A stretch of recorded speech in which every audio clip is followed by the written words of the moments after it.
सकती है, बाकी बाकी तो दुनिया क्या जानेगी, क्या समझेगी। उस दर्द को वो ही महसूस कर सकती है। जिए बिनु नदी बिनु बादी,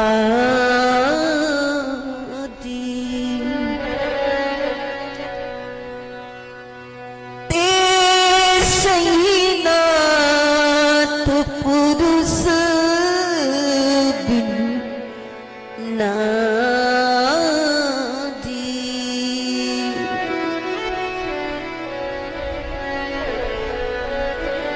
जैसे जल के बगैर नदी की कोई शोभा नहीं,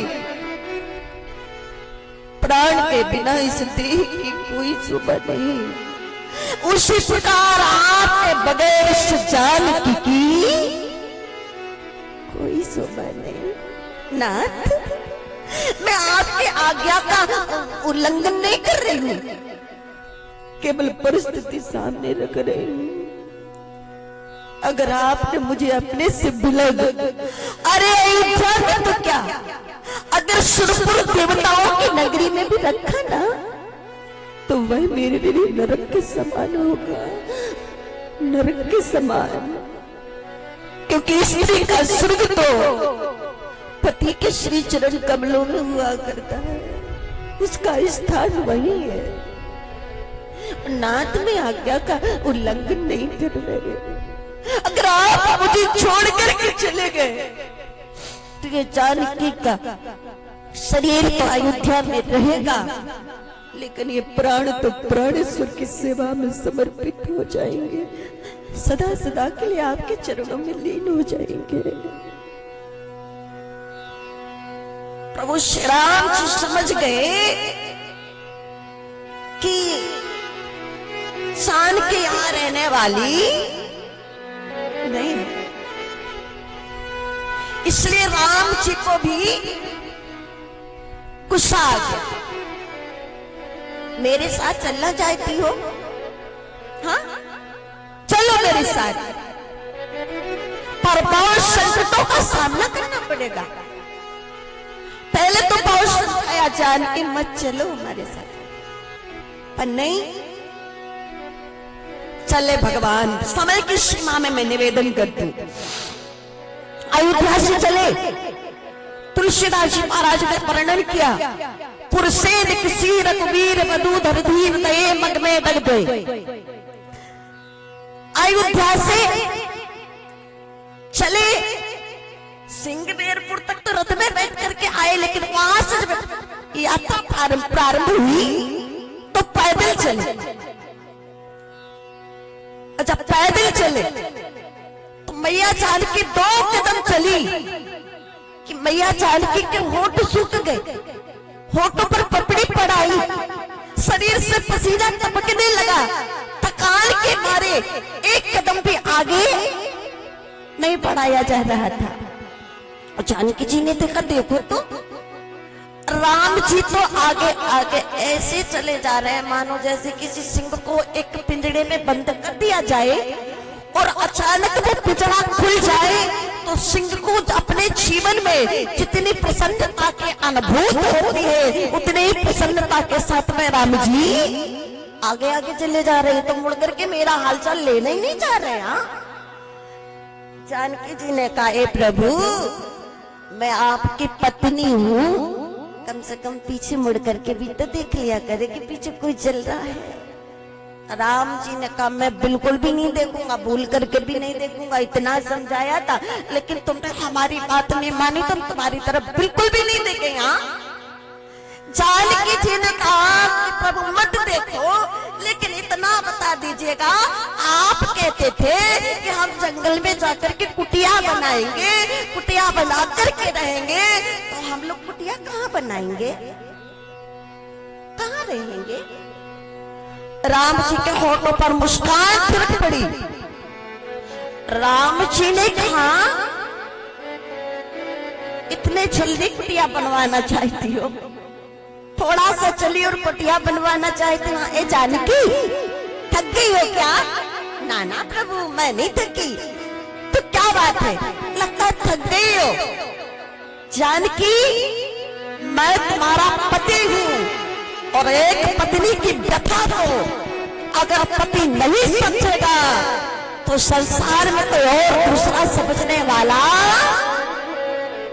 इसलिए राम जी ने बगल में खड़े लक्ष्मण जी महाराज को कहा, ए लक्ष्मण, लगता है तुम्हारी भाभी माँ को प्यास लगाई है, इसलिए जाओ जरा जल लेकर के तो आओ। लक्ष्मण जी महाराज तो जल लेने के लिए चले गए, लेकिन अब जल के बहाने भगवती माँ जानकी रुकना चाहती है, ठहरना चाहती है, पर राम जी चले ही जा रहे, चले ही जा रहे। ध्यान से सुनना, एक दो बातें और मैं आपको निवेदन करूं। चले जा रहे, राम जी ने, जानकी जी ने कहा, ए प्रभु एक बात बोलूं। हाँ जानकी, जल को गए लखन है लड़का, नाथ लक्ष्मण बच्चा है, शिशु है, छोटा है, जल लेने के लिए गया है ना, भीषण जंगल है, आने में मार्ग भूल जाएगा, भटक जाएगा, भ्रमित हो जाएगा। थोड़ा सा रुक जाइए ना, थोड़ा सा विश्राम कर लीजिएगा, जब तक वो लक्ष्मण जल लेकर के आ जाएंगे, थोड़ा सा रुक जाइएगा। राम जी वृक्ष के नीचे बैठे, राम जी के चरणों में बहुत सारे कांटे लगे हुए थे। राम जी ने उन कांटों को निकालना चाहा, कांटों के अंतःकरण से आवाज आई, प्रभु हम दुनिया में जहां भी गए ना, लोगों ने हमें पैरों के तले कुचल दिया है, मिसल दिया है, ठुकरा दिया है। अब हम दुनिया से परेशान होकर के आपकी शरण में आए हैं, आपकी शरणागति को स्वीकार किया है। प्रभु आप मुझे अपने से अलग मत कीजिएगा, अपने से अलग मत कीजिएगा नाथ। राम जी पहले तो कांटों को निकाल रहे थे, अब कांटों को अंदर की ओर करने लगे। जानकी मैया ये सारा दृश्य देख रही थी।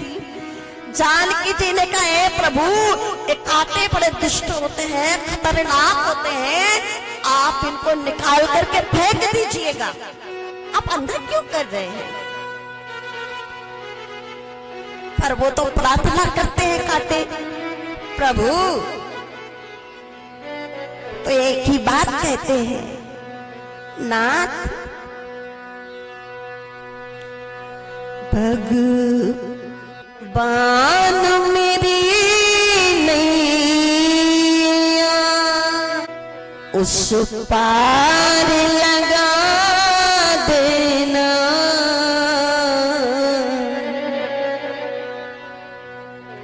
अब तक तो निभाया है,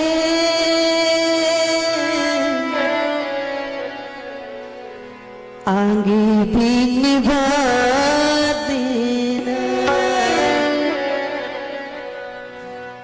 अब तक तो निभाया है,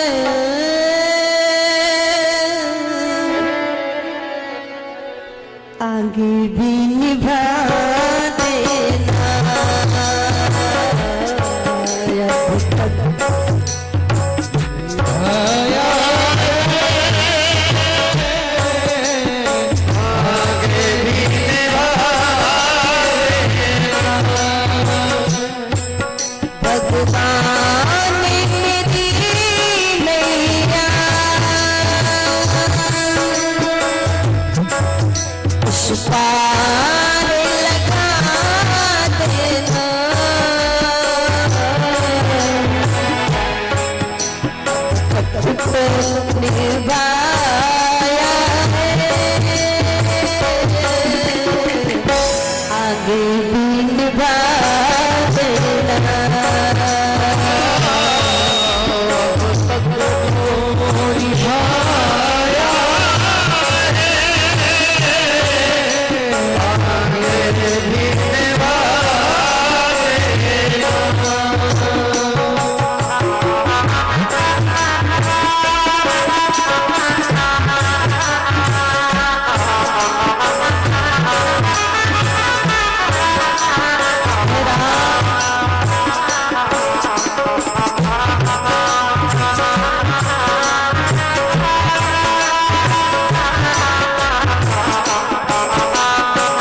मुझको ना भुला देना।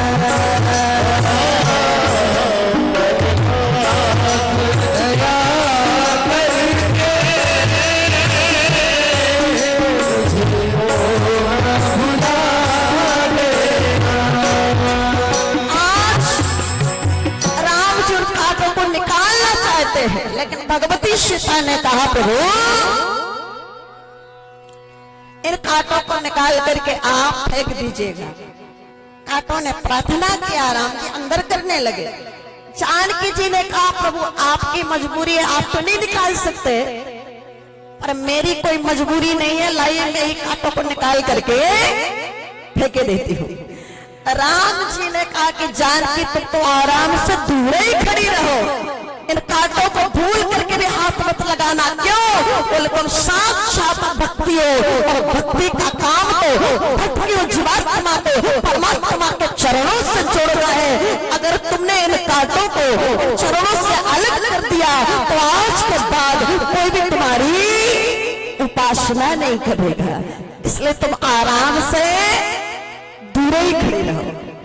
थोड़ी देर बाद लक्ष्मण भैया भी आ गए, जल्दी से बात को पूरा करो 2 मिनट के अंदर। लक्ष्मण जी चल लेकर के आए। लक्ष्मण जी ने कहा लो भाभी माँ चल पी लो।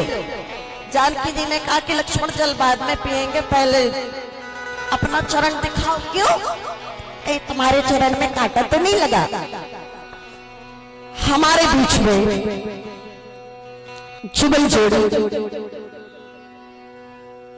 दोनों महाराज श्री विश्वामित्र जी महाराज के साथ पधार रहे हैं। बड़ा अच्छा लगा। आइएगा, हम इस मंच से आपका स्वागत करते हैं, क्योंकि ये मंच हमारी भी तो मंच है। तो स्वागत है। बस 2 मिनट की बात तय करके मैं वाणी को विराम दे रही हूँ क्योंकि बात पूरी हो जाए। तो मैं आपसे निवेदन करूं, लक्ष्मण जी महाराज ने जानकी मैया ने कहा कि पहले अपना चरण दिखाओ, क्यों? कहीं तुम्हारे चरणों में कांटा तो नहीं लगा? लक्ष्मण जी महाराज ने कहा कि हमारे चरण में तो नहीं लगा, पर लक्ष्मण जी महाराज का ध्यान भगवती सीता के चरणों की ओर चला गया। जरा ध्यान से सुनना, बिल्कुल एकाग्रचित्त होकर के 2 मिनट की बात बता रही हूं।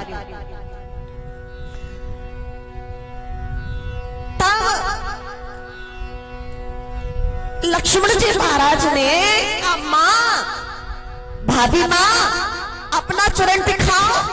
क्यों? आपके चरणों में तो कांटा नहीं लगा है। जानकी जी ने कहा, लक्ष्मण, ना तुम्हारे चरणों में कांटा ना हमारे चरणों में कांटा, तीसरे के बारे में तो भगवान ही जाने, कुछ हमारा नाम मत लेना, तुम स्वयं समझदार हो, पढ़े लिखे सब जानते हो। जा राम जी की ओर इशारा कर दिया।